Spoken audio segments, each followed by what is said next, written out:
been an incredible episode of RDS Talks. And I mean, just the VoIP conversation got me excited just because I know that's incredible value for the prices that you talked about. But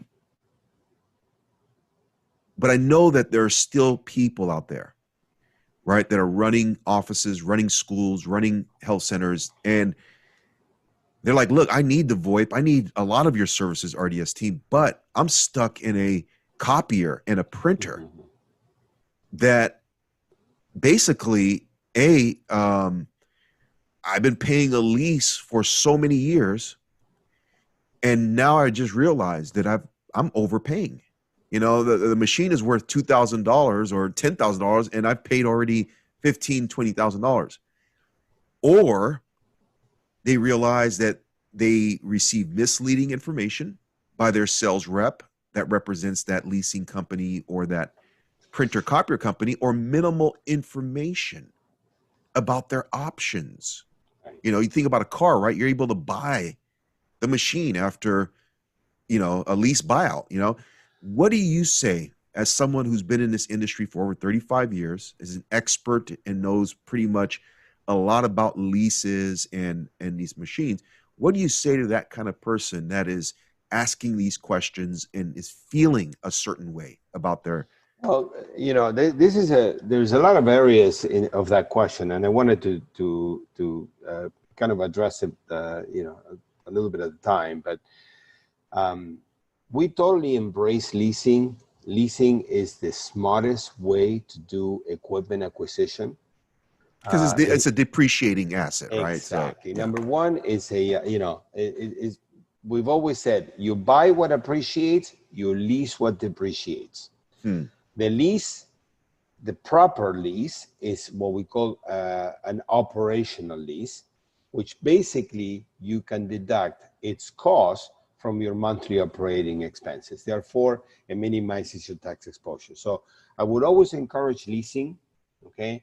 I would always encourage leasing as the proper way to acquire office technology and technology in general. But there is leasing and there is leasing. And a lot of times, people have engaged in leases and they sign a 5-year term, okay? Well, if you're gonna engage in a lease for office technology equipment, 5 years, sometimes it's an eternity because things change so much. This is where we provide what we call flexible leases. So you engage in the technology that is correct for you today, but midterm or in 2 years, you realize that your needs have changed. You now need color, you now need more scanning or whatever application. So you have something that is flexible that you can easily upgrade. But the other part of this is what I call the leasing pain. A lot of people that want to identify, well, what is my current situation? They look at the bill, they call customer service and the leasing company, and the leasing company gives them very incomplete, misleading information. Refer them to your vendor. Hey, go talk to your vendor, because all the leasing company is trying to do is create a new opportunity for the vendor to upgrade your machine and put you back into another circle of eternal leasing, which is perfectly fine. But sometimes there is not a lot of clarity on the information. I've spoken to hundreds of clients in my career. And one of the things that I've always offered is saying, listen, let me at least put all the facts in front of you. Let me expose you to the facts. I'm not going to keep things away from you. I'm going to let you make an educated decision by empowering you with the information. So sometimes people come to us. I'm dealing with a law firm. He had about 6 months to go on the lease. He was in a traditional lease. And I said, listen, the best way that we can do this transaction is, why don't we put your current leasing company on notice that you do not want to automatically renew your lease. What happens with a lease is that if you don't notify the leasing company between 90 to 180 days prior to your lease ending, they automatically renew you for another year. So here you are, you in your mind think, hey, I have a 3-year lease or a 5-year lease. I'm in my last year. I don't know if I want to renew the same type of lease at the end. Well, if you didn't notify the leasing company properly, automatically by contract, the leasing company is going to renew you. So you're going to go from owing 0 to owing another year worth of lease payment. Wow. Those are the things that we try to bring up in the conversation. If you want to unwind your lease until the lease is over, we help you. We even give you the standard letter that you need to send the leasing company to send to them, to put them on notice so that they don't automatically renew you. And then we actually help companies return the equipment back to the leasing company, just so they're free and clear of any previous commitments and they can engage into a flexible lease with our company. Okay. That's great. Wow. And then what about, is there sometimes an option of a buyout? Like, how does that work out? Is that something that people ask for? All lease companies have an option of a buyout, but it's not always the most advisable option. Okay. Ultimately, if you choose a lease, the buyer option is an option, but then you would only choose it when that machine or that piece of equipment really has many more years of life, of productive life. Many times it's better to just return the asset, because what a leasing company has, that option of a buyout is an additional area of profit for them. Okay. So sometimes we say, you know what, let's return the asset to the leasing company, and then you become free and clear of entering into a new fresh agreement on. Now, is there, what if a company has great credit and they bought, 10 machines? I mean, they're leasing 10 machines, but they don't like the company they're doing business with. The customer service is not well.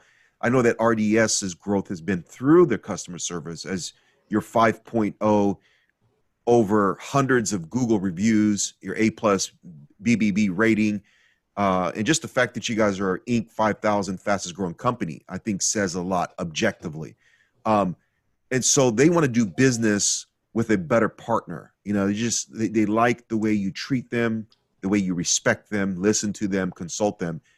And they have great credit, but they just, and they have, 8 months more on their lease. What would you say to that person? I'm just bringing up a scenario that I think many people would be caught in. Perhaps. This is why I say there's never too early to engage in a conversation.